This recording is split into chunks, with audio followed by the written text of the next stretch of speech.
New student, both called over the stroller. Yeah, I figured. Mrs. Both put on the stroller's brakes and walked around. She took a knee and looked him in the eye. Chaz, right? The kid nodded. I'm Mrs. Both. I'm gonna be your teacher for the rest of the year. Okay. Chaz said nothing.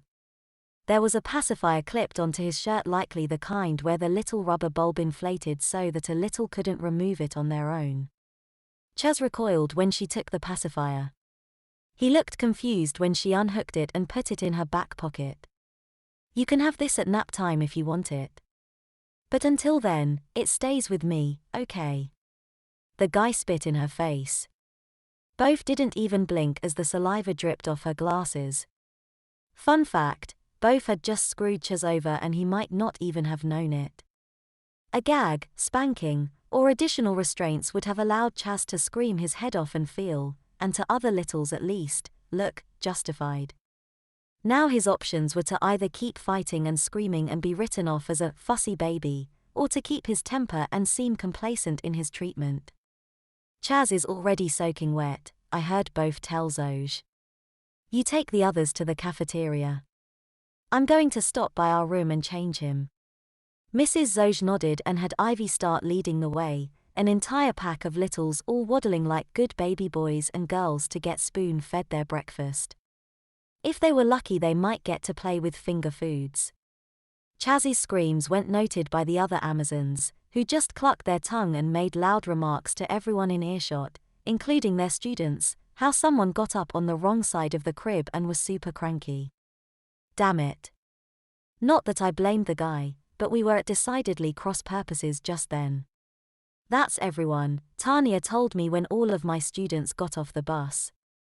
Thank God. My students got in line, no hand-holding required. I'd weaned them off of that. I gave the Amazon preschooler in the back of the line a hug and then noticed the wet spot on her jeans. I waved Tanya over and cupped my hand to her ear as she bent over. Natasha's had an accident, again. My assistant let out a sigh. Again.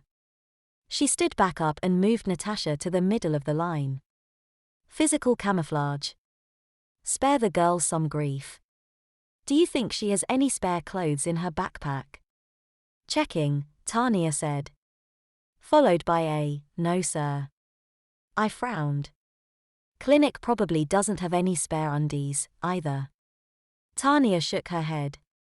Nope. How was I going to keep this kid out of diapers? Don't worry, she said. I went and bought some spares as soon as we got her parents to take away the pool UPS. I was genuinely touched. Tanya, I said. You know you didn't have to do that. She beamed at me.